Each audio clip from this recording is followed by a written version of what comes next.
So I think it's time to get back to the boat. Run, run, run. How do I get down? How do I get out of here?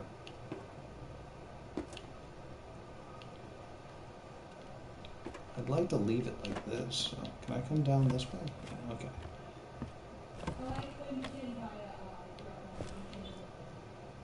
Just making sure this doesn't look like an environmental puzzle that I should leave a different way, but it looks okay to me. It's just broken. I wonder if I can get down there and then like look to see if there's like pieces of broken uh, bridge just hanging out down there.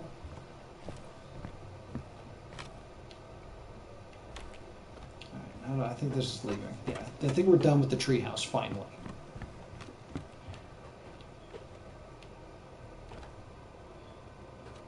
Well, that looked a little suspicious for a moment. It kind of look like hearts. These really look like hearts, which is interesting because it makes me think back to the garden area, the orchard rather, where we went into that one fenced area and there didn't seem to be any answers, but there were like cardiovascular system things. These really look like hearts. I'll have to look back at that. Editor Noah here jumping in. If the lighting looks weird, it's because it's very late at night and I've been working on this episode for a very, very long time. But I have a lot to say, and it all starts here with this tree. Now, my original instinct when looking at this was, hey, this tree looks weird because it looks like hearts. And I wanted to try to tie the idea of the branches that look kind of like hearts to the weird kind of like vascular system you see at the end of the orchard area. And I think that was an incorrect conclusion for me to jump to because I think the obvious question is, hey, this tree looks weird.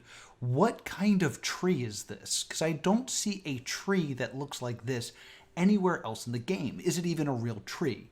So I did a lot of research, and by the way, it's almost impossible to find a breed of tree based on just Googling tree with weird heart kind of like branches. But I did some digging and I think I found our answer to what this type of tree is.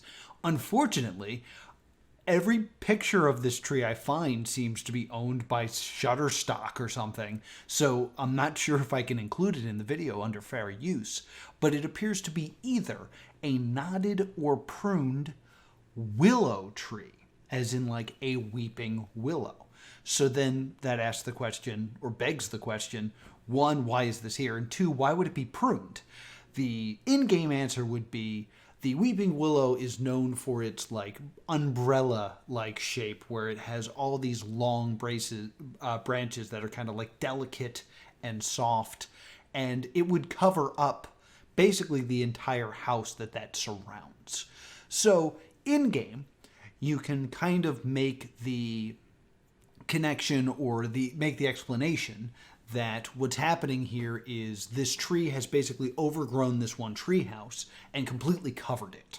And the only way you'd be able to see it if you prune the tree, cut the branches, and then opened up this area. Or else this would almost be entirely inside this tree's branches.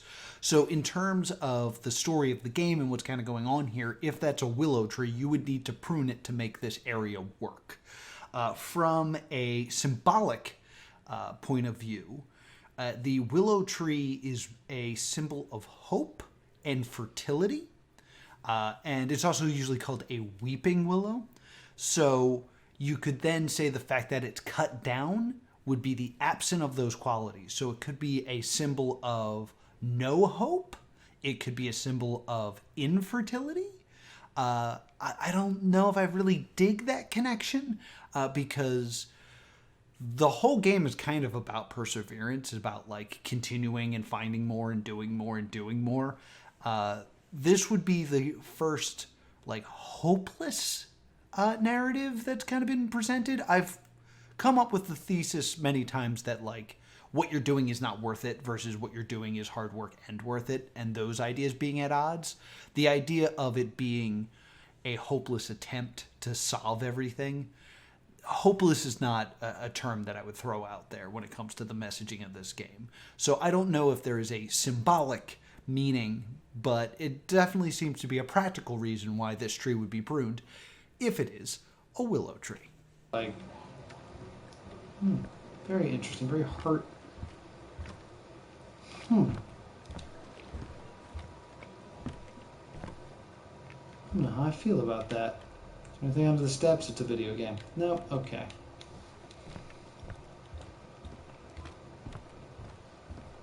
Alright, so I think it's time to take the boat to another level. I already got the audio thing over here. The boat is something for later.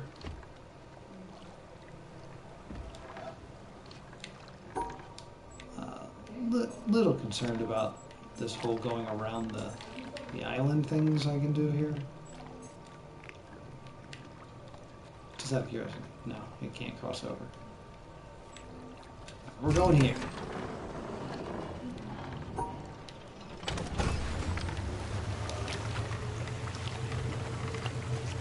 Now, if I recall correctly, there's like a rock coming up, like right here. Let's slow down. Yes, perfect timing. I knew that there was something hidden on this rock. So let's learn some stuff. Let's get some philosophy.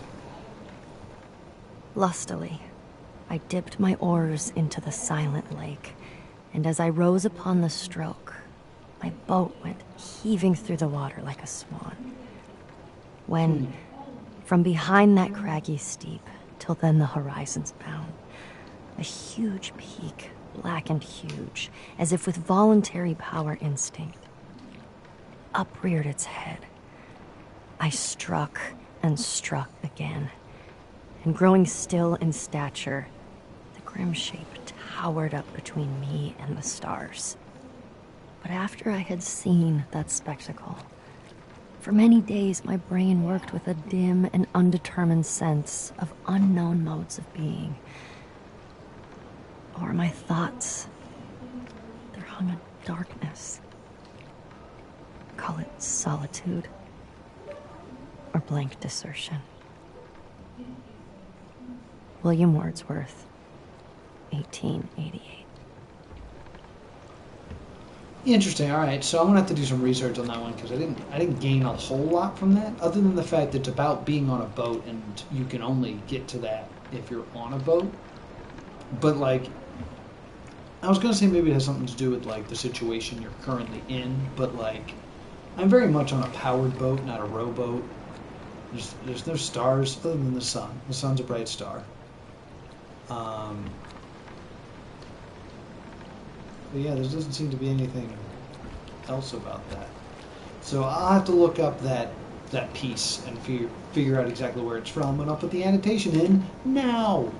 Put your feet up because we got a lot to talk about here. This was a quote by William Wordsworth. William Wordsworth is a poet, which makes so much sense because his name is William Wordsworth. William Wordsworth sounds like the secret identity of a poetry-themed Batman villain. So the fact that he became a poet is very correct because of his name. So I did a lot of research on this quote. This quote actually comes from a poem called The Prelude.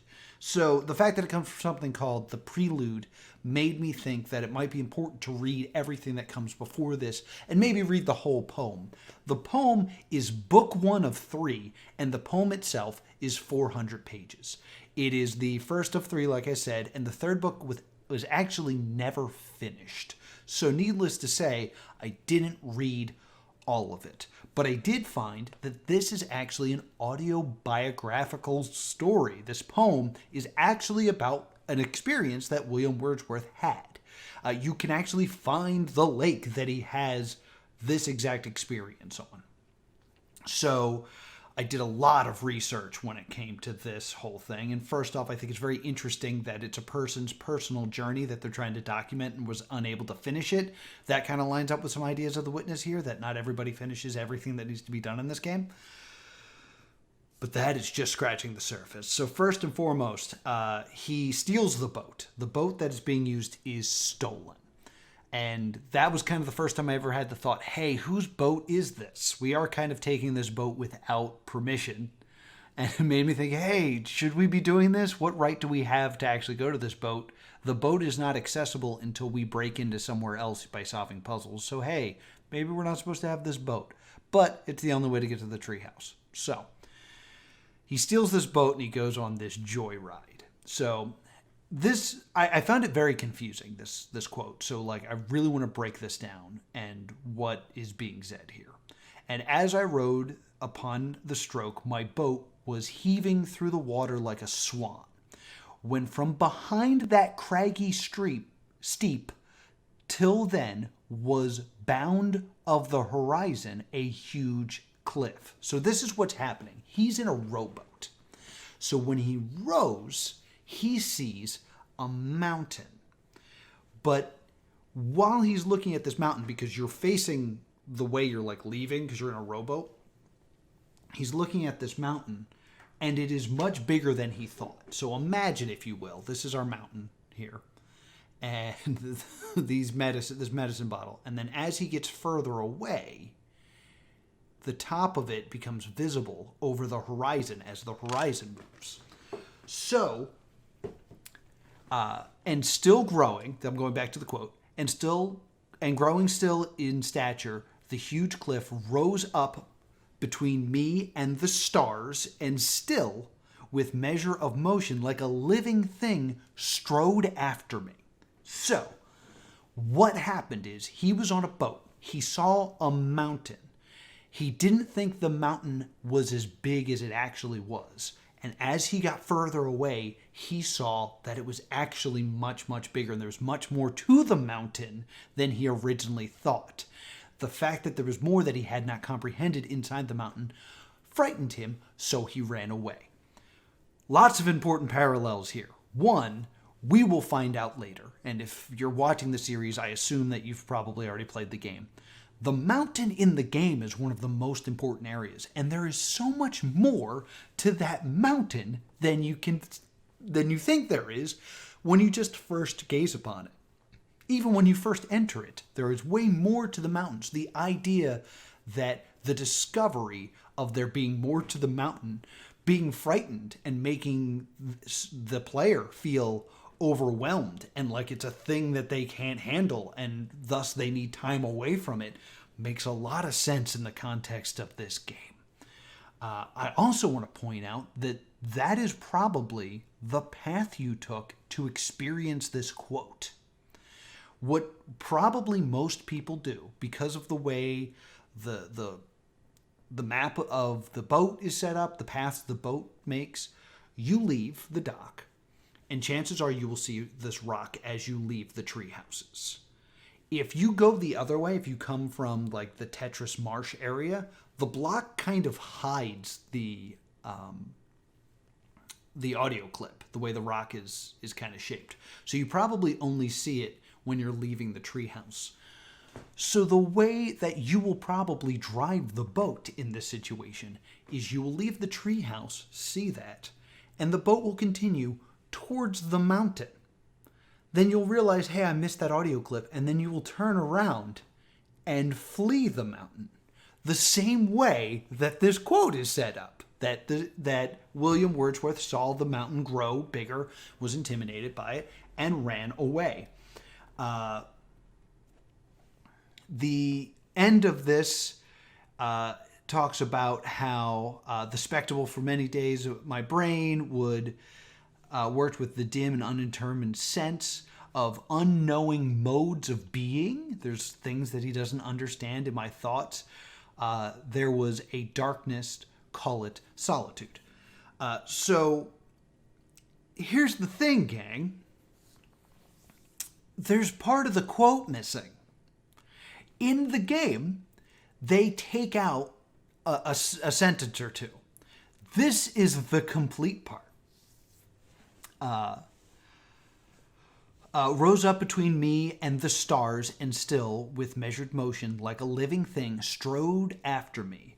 With trembling hands I turned, and through the silent water strode my way back to the cavern of the willow tree. The boat in the poem is taken from a willow tree.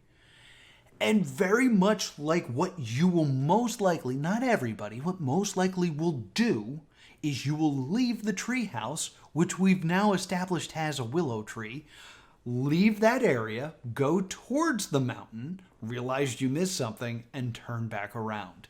So the actions of the poem will mirror your actions in the game.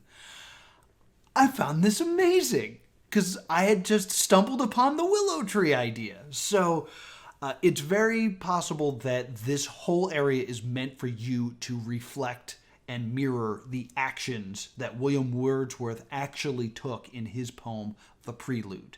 Now, like I said, it's a 400-page poem. I haven't read all of it. But I would like to see if this trend continues, that like you're kind of walking in the footsteps here. But I will just say overall, the ideas of William Wordsworth is he is a romantic. And when I say romantic, I don't mean like love. I mean he wrote in the style of Romanticism, which was very much the power of nature and the idea of nature. In the poem, he actually personifies nature as a she. She was guiding me, and I went on this journey with her and things like that. So a lot of his ideas and beliefs come from this idea of the all-knowing power of nature and the meaning of nature, which makes a lot of sense with the whole environmental puzzles being made from leaves and shadows and natural sources. There's, of course, a bunch that come from like boats and machinery and things like that. But we also talk about like the 6 pillars of the game. Of like God, no God. Another one is nature, that just Mother Earth and the love of the planet sustaining us with not just nutrients but also with knowledge is one of the concepts that the game kind of falls back on every once in a while with the different areas of belief systems that are kind of running through us. So I said a lot just there. But I was totally freaked out when I read this and realized they cut out a line about a willow tree. So that's where I'm at with that. Please write your thoughts on this whole shenanigans in the comments below. That's the great thing about these annotated Let's Plays. All right. Let us continue. We're going medium speed here so I can really look at stuff. Oh wait, this is a good one.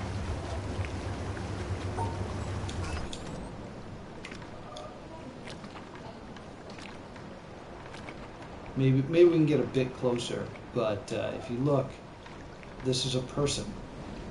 Like, here's the head. Here's the arm. Coming up here, it's the elbow. And then their hand is here.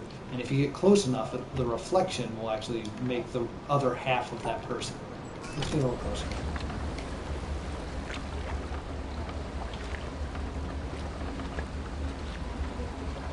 Yes, I know that's a person there too.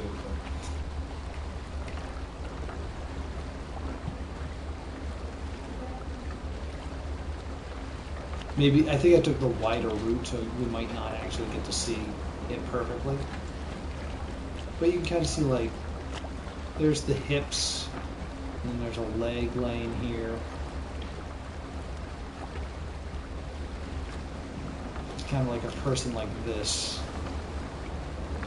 Perhaps, like, maybe laying down is not the way to look at it. Maybe you tilt your head and they're kind of on their knees praying.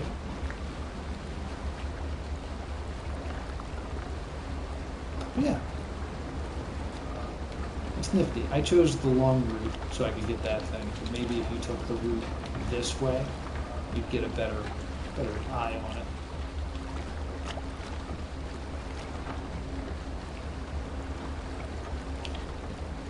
We are way out here in the ocean. Hey! Star!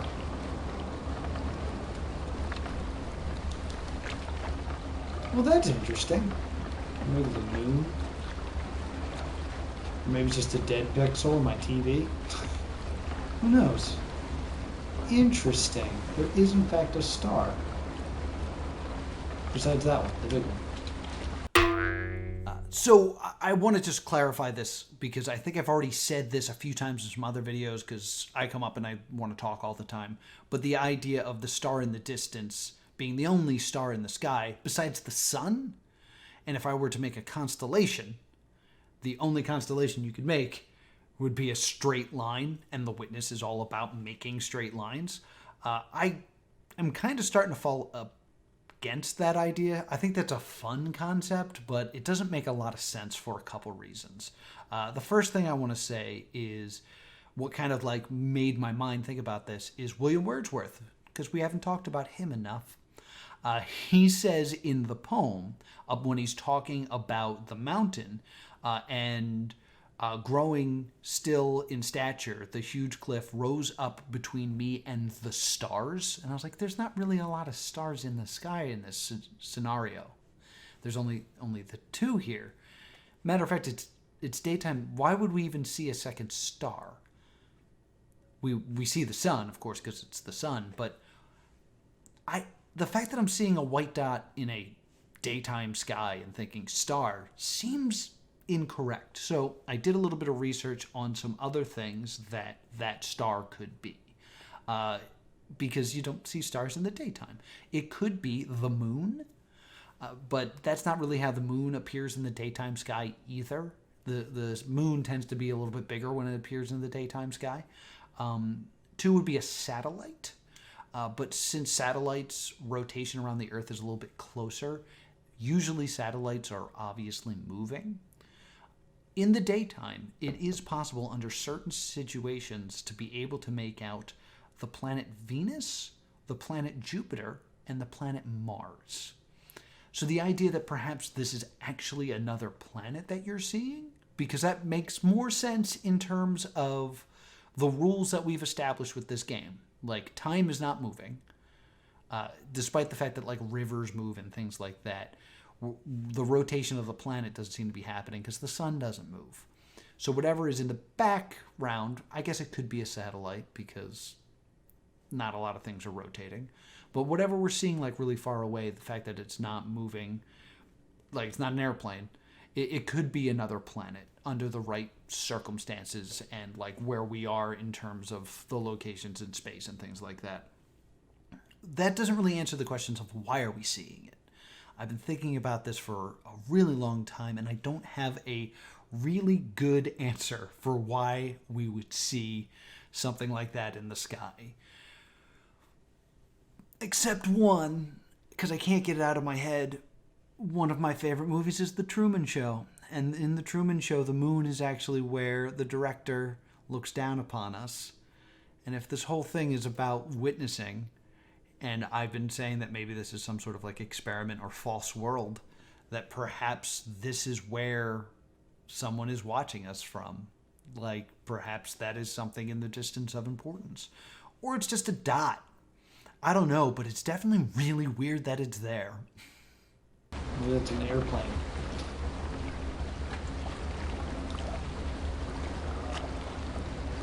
There's that moving cloud. I thought it eventually dissipated, but it's not. I think it has something to do with an environmental puzzle, personally. Let's speed this up a smidge. Looks like there's one right here too. That's some sort of environmental light thing. I'm way too far away to see, but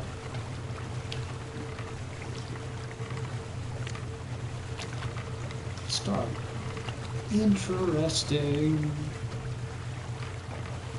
So I'm going to show you a real cool one. This one is one of the most obvious ones, but it's also one of my favorites. There's also a shipwreck over there that we need to go look at some point.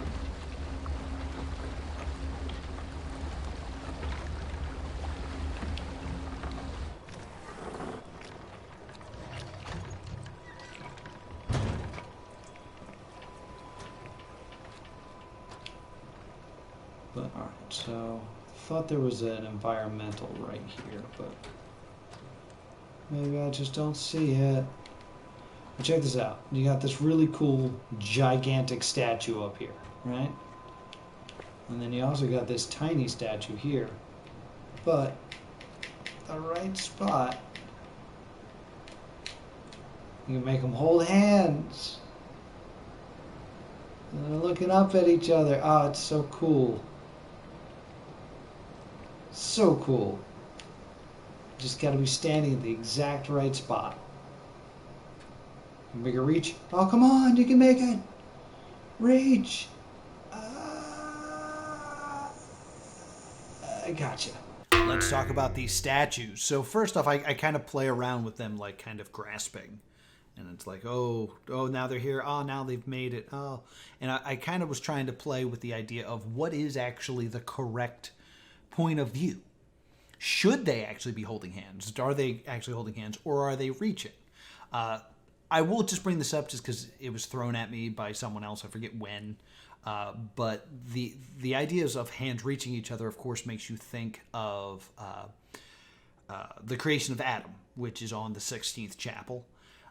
This is not how their hands are, though. Adam's hand is very like limp, like this, and God is kind of pointing like this. So I don't think this is meant to be an allusion to the creation of Adam. Someone threw that idea out there, and I just wanted to say that I'm not on board with it. But I would have to say that the correct way to view this is with the hands actually clasping. Because now I have a new theory about all these statues we're seeing. I think all the statues represent frustration or desire. Every statue we are seeing wants something. They want the Holy Grail that they are reaching for. They want to be juggling. They want to be grasping hands with something. They want perhaps the attention of the queen. But none of the statues realize that they have those things. Because we can make it so that the juggler is juggling. We can make it that these two statues are correctly holding hands. We can make it so that the person reaching for the Holy Grail has it in their hand. We can make it that the queen is actually paying attention to the guitar player, even though when we look at it from another area, the queen's not actually paying attention to the guitar player. We can make all those things a reality by our perspective. If we stand in the right spot and witness the statue in the correct perspective, we can make it correct. We can make all these statues have the thing that they are desiring, but only when we witness it from a certain area. This seems to be the trend. It just kind of clicked with this one for me, because I know we've talked about these statues 100 times, but this is the first time I was like, that seems to be what all the statues have in common. Granted, we can go talk about the statues in the keep. There's a lot of statues in there, like the security guards and the fencers and things like that may not really fit that narrative of they're all displaying a desire that they don't have unless we look at them right. But we've never looked at every statue specifically looking for that moment where they actually have the thing that they're looking for and don't realize it. Perhaps that's what we need to go do. Perhaps we should look at these statues and be like, hey, you do this, they want this and they have it if you stand here. I think that might be the thread that's tying all these statues together. Cool. So cool. And that kind of looks like an octopus. I don't know why I say that. Like, the more I stare at this cloud, that cloud there, it doesn't look like an octopus. Maybe if it's upside down. If it looks like anything, it looks like an angel to me. Like, you can kind of see a head and like wings. If it looks like anything, it looks like a cloud. I'm gonna say it's a cloud. Okay. So I'm going to have to do a little bit of research on this guy. Because this is obviously something. Just need to, well, do I not have the other half of this? Yeah, this is not round enough. I'm guessing, because I know these platforms rotate, I think I gotta rotate this so I can get the rest of that environmental piece. But I'm gonna have to put an annotation in here because there's something special about this. This weird purple, like, binary thing of like 1 0 1 1 1 1 1 0 1 1 0 0 1 0 1 0. People love it when I yell numbers. So yeah, there's something up with that. So I'll include a video now. Oh boy. Okay. Let's talk about this. So if you look at the side of this bridge and you look at the purple containers and you take them as a 1, and then you take the missing containers and take that as a 0, and you take it as binary, it doesn't mean anything. You think it would because you do get 16 digits, which is divisible by 8, which is what you need for binary. But if you take it, turn it into binary, from binary and then to hex, you get BECA, which is what most people believe the answer to this is. BE space CA, because hexadecimal is always in 2-digit like sets.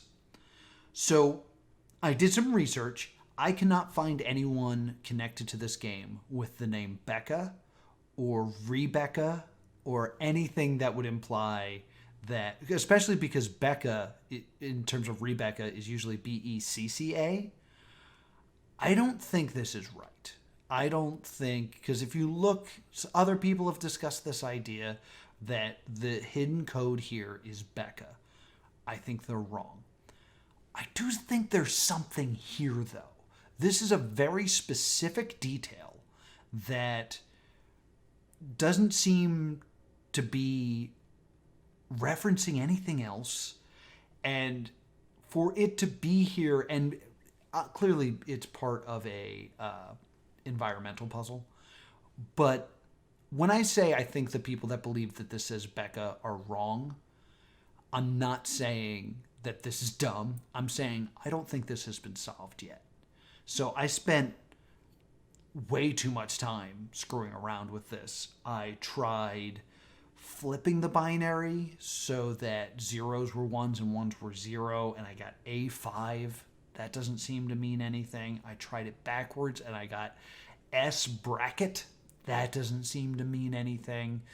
I tried the idea that this was Morse code, and the full ones were dashes and the empty ones were dots. But the problem is this doesn't give us an idea of when one letter starts and the other one ends. So I just kind of sat there and tried to like put spaces in different areas to see if I could get anything to work, and I never could get anything to work. I flipped them and made dots, dashes, and dashes, dots. Didn't get anywhere with that. I find the interesting thing about here is there are 16 slots. So 16 slots would make a perfect 4x4 grid, which is what we're used to seeing here in the Witness. So I kind of had the idea that perhaps I should make this into a grid and make the full containers black squares and the empty containers white squares. That makes an unsolvable puzzle if you do that. So I don't think that's correct either. Basically what this cut-in is to say is I spent a lot of time looking at this. I spent way too long looking at this, and the more I looked, the less things made sense, and the more I felt like there is something to this that we've yet to solve. So I really think BECA is a coincidence. The fact that you can translate this into binary, then into hexadecimal, and get BECA, I think that is an unhappy coincidence that is a distraction to whatever the actual answer to this is. This will be something that I will probably look at every day for the rest of my life, trying to figure out if there's some sort of pattern here. If we're supposed to be looking at the numbers. That's another thing. I tried as a number puzzle where like 2 of them together was the number 2, 5 of them together was the number 5, and tried to figure that out. But then you have 2 blank spaces back to back. That doesn't seem to make sense for that type of puzzle. I tried a lot of stuff. And I'm basically here now saying, let's redouble our efforts here. I know a lot of people have already viewed this thing, written it off as solved or nothing. And I'm here to come back and say, hey, please look at this again. Something's up here. And we're back. Yeah, so this makes like a bridge. Before I go over there, is there anything else to do? Because I think there's like a weird area over here. Yeah, there's like a... Just being thorough, guys. Kind of intentional rock placement here. Interesting. I remember when I played, I ended up over here, and I was like, this is a very strange area that, like, it lacked puzzles. But it was kind of just a cool place to hang out. It kind of reminded me of, like, when you're a kid, and, like, there's that secret spot that no one knows about, so you go there and you just kind of hang out. Maybe you show 1 or 2 friends. That's what I thought about this area here, because there's nothing. There's no puzzles. I think there might be 1 or 2 like hidden things, but for the most part, there's not a reason to come over here. That kind of looks like an eyeball. So maybe that's what's witnessing me. Witness me, eyeball, to forever in chrome. There we go. Thingamajig. Let's learn some philosophy. We have 2 kinds of knowledge which I call symbolic and intimate. I do not know whether it would be correct to say that reasoning is only applicable to symbolic knowledge, but the more customary forms of reasoning have been developed for symbolic knowledge only. The intimate knowledge will not submit to codification and analysis, or rather, when we attempt to analyze it, the intimacy is lost and replaced by symbolism. For an illustration, let us consider humor. My bag. I suppose that humor can be analyzed to some extent and the essential ingredients of the different kinds of wit classified. Suppose that we are offered an alleged joke. We subject it to scientific analysis as we would a chemical salt of doubtful nature, and perhaps after careful consideration, we are able to confirm that it really and truly is a joke. Does W.B. White? Logically, I suppose, our next procedure would be to laugh. But it may certainly be predicted that as the result of this scrutiny, we shall have lost all inclination we ever had to laugh at it. It simply does not do to expose the workings of a joke. The classification concerns a symbolic knowledge of humor, which preserves all the characteristics of a joke except its laughableness. The real appreciation must come spontaneously, not introspectively. I think this is a not unfair analogy for our mystical feeling for nature, and I would venture even to apply it to our mystical experience of God. There are some to whom the sense of a divine presence irradiating the soul is one of the most obvious things of experience. In their view, a man without this sense is to be regarded as we regard a man without a sense of humor. The absence is a kind of mental deficiency. We may try to analyze the experience as we analyze humor and construct a theology, or it may be an atheistic philosophy. Let us not forget that the theology is symbolic knowledge, whereas the experience is intimate knowledge. And as laughter cannot be compelled by the scientific exposition of the structure of a joke, so a philosophic discussion of the attributes of God, or an impersonal substitute, is likely to miss the intimate response of the spirit, which is the central point of the religious experience. Arthur Eddington, 1926. Arthur Edison. Okay, so I was way off on the quote. It's either W.E.B. White or E.B. Du Bois, I think, that says this. It's one of my absolute favorite quotes. The dissection of a joke. I'm going to butcher this quote, so get excited. The dissection of a joke is the same as the dissection of a frog. You don't get much out of it, and the frog dies. So the idea of studying humor and what makes something funny destroys what makes it funny. And as a comedian, this is something I think about all the time. But I'm in this position where, I think this is going to be the rest of the episode, I'm in this position where I find that so fascinating because that's my job, is to, make quips and get on stage and make the funnies, that, I really appreciate those things. One of my favorite examples of this is, which of the following is funnier? Underwear or underpants?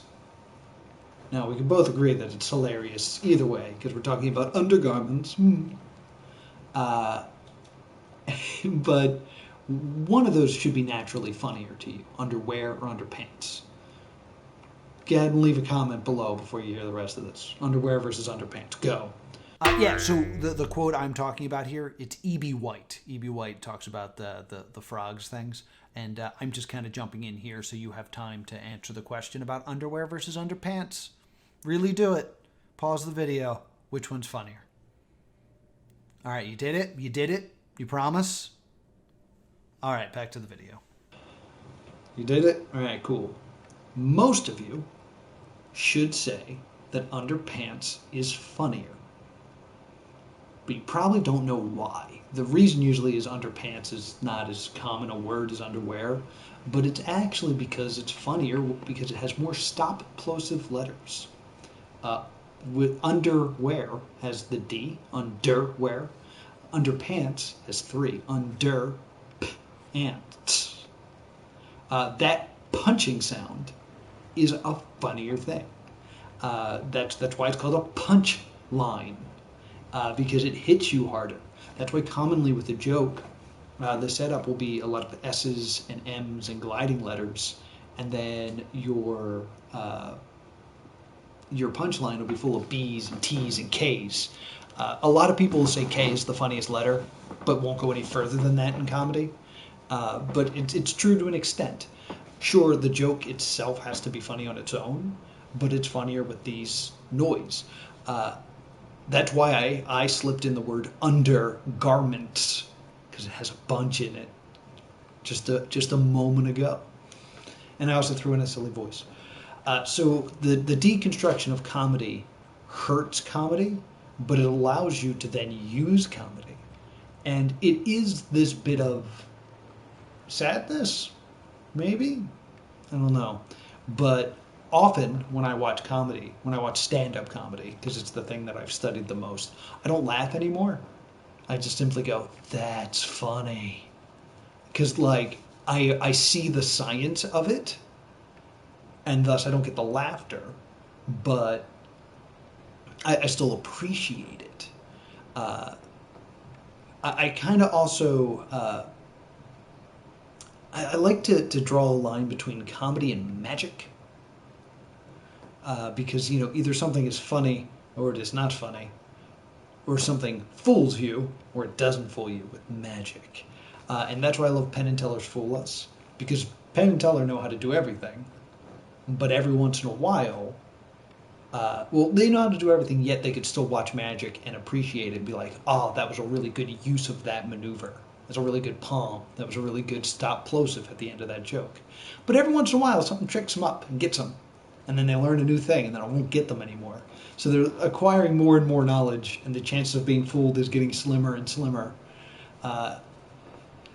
And that's how I feel about comedy. Now, as it relates to this game, the idea of dissecting, this is a thing that's come up a lot in this playthrough that I'm concerned about. um, is this idea that this game is not meant to be dissected. Like, Jonathan Blow, the creator of the game, knew this game would be torn apart because there's so much in here, there's so much depth to it.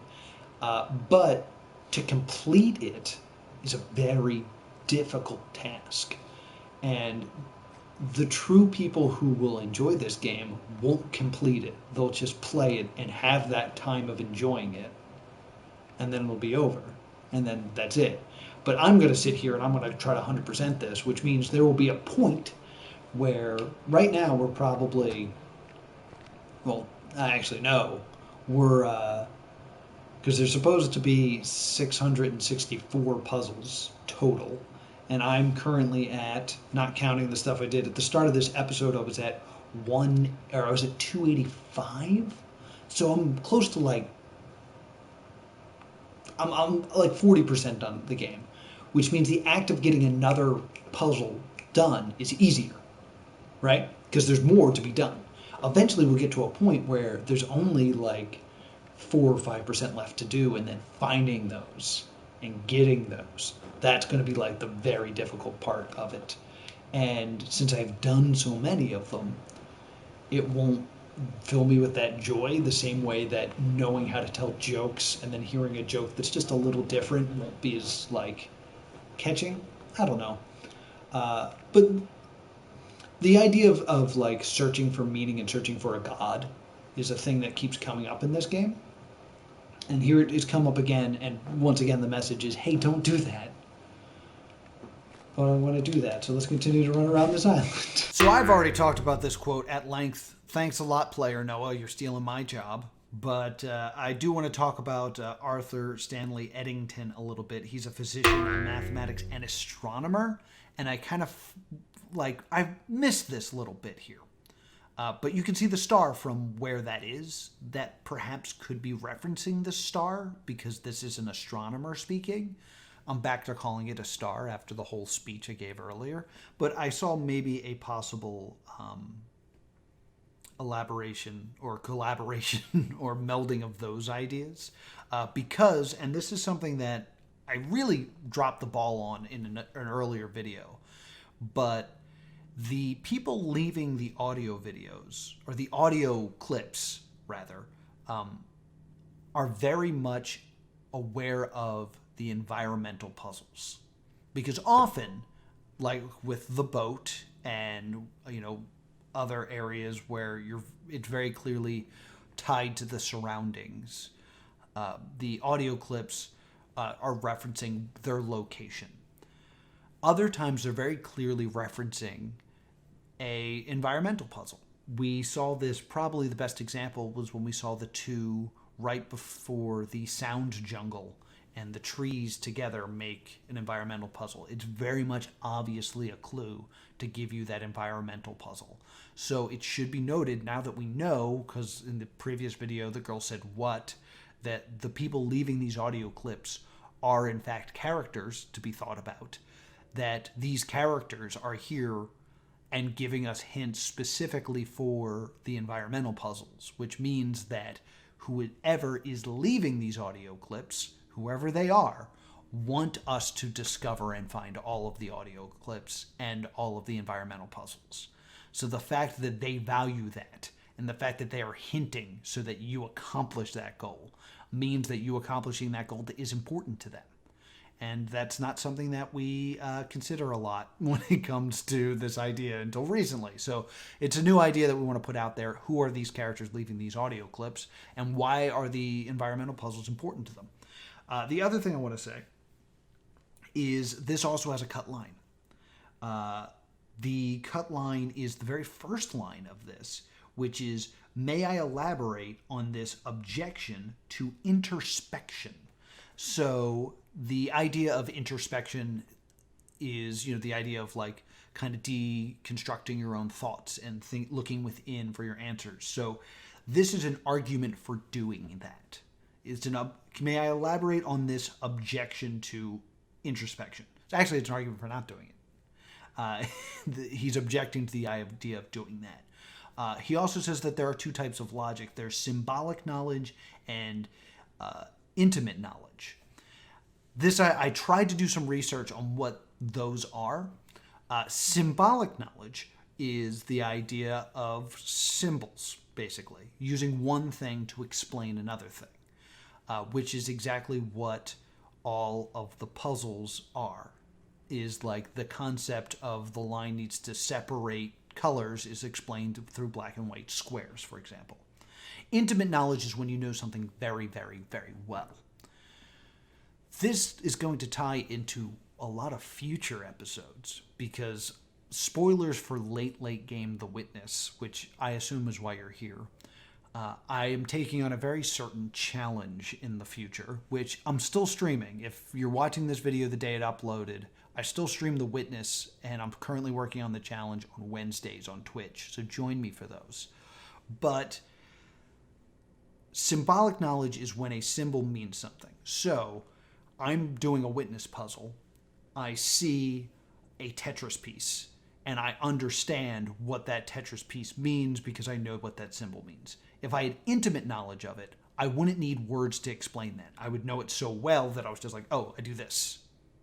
It's not so much, oh, it's this symbol, so the line has to go here, but it can't go there, and then it goes right down here.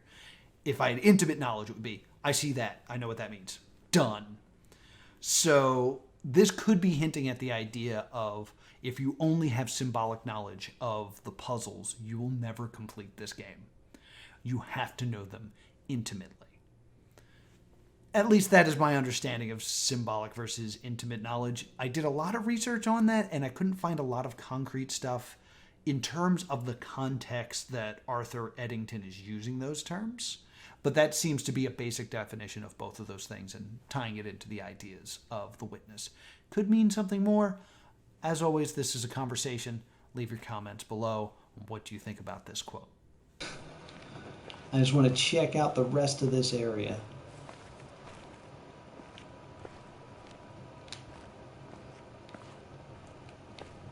Lake.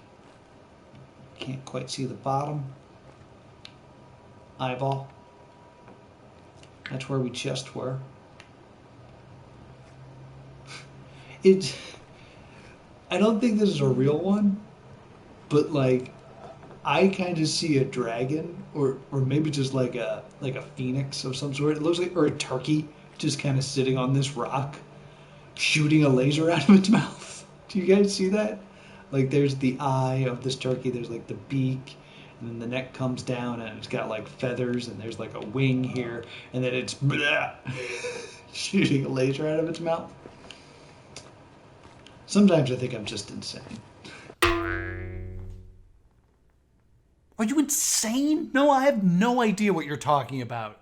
About a phoenix or a dragon or a turkey spitting a laser out of it. I do not see what you are talking about. And I'm literally you.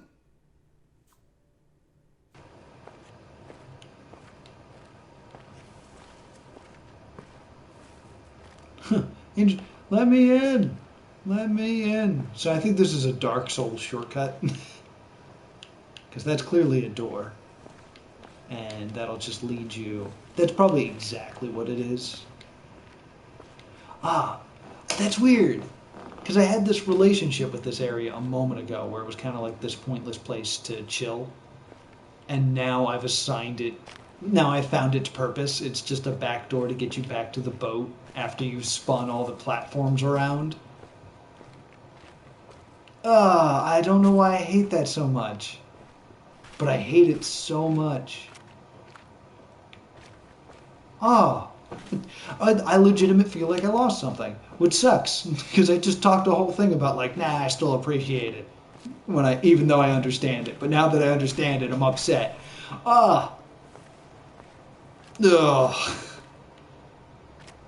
Grumpy. Let's see if there's anything else. Sorry, I saw a circle, so I was like, ooh. Lines on the ground. Anything else before I get back to the boat area? Alright, I'm back to the boat area. Alright, so I think we're going to call it here.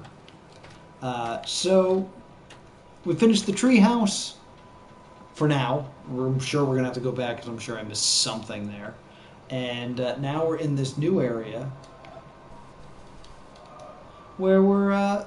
this is going to be like a lot of different colors and a lot of... This is a cool area. I remember this area. It's a lot of fun. So get excited. So thank you so much for joining me here for another edition of Solving the Witness, a laid-back discussional annotated Let's Play. And that's finally going to do it for this episode of Solving the Witness. If you made it this far, thank you so much for joining me as I ranted and raved about all these things. Here are this episode's takeaways. We have a bunch of them. First, that tree in the treehouse areas. Do you think it is a pruned or knotted willow tree? If not, what type of tree do you think it is? 2, William Wordsworth. Do you think it is very purposeful? I totally believe this. If you want to argue this with me, it's going to be a fight. That the actions you are meant to be taking with the boat mirror the travels that William Wordsworth do in the play, in the poem, The Prelude. I've recorded a lot of these. It's late. I'm leaving the edits in. I'm sorry. Do you think that your path mirrors what happens in the poem? And do you think that this is meant to tell you that there's more to the mountain than you think? And do you think that's why the willow tree was placed there? Because it mirrors the actual actions here. And if it was meant to do that, why did they cut out the line about the willow tree in the audio recording? Because it's so mind-blowing. Also, thoughts about the boat being stolen? Like, whose boat is this? Should we be using it? Is it placed there for us, or is there a reason it's locked away? Have you read all of this poem? Tell me what you think about it. 3 is the star that could be a planet, could be a satellite. What do you think that dot is in the distance, and why do you think it is there? Is it my silly constellation joke I keep making, or is it something more important? Please sound off in the comments about that one. Next, we have the statues. My new theory is that the statues all represent frustration and desire, but when we witness them from the right position, they have the thing that they desire. Do you think that is a correct interpretation of the statues, or do you think there's more to it, or am I overthinking it? Let me know. Do you think that was an octopus or an angel or a cloud? I did a whole cut in it, so it gets to be in the takeaways. 6, this is so important. The bridge with the purple containers. I really think there's more to this, and I think it needs to be solved, and I don't think BECA is the answer. So, I ask the witness community, what do you think about this?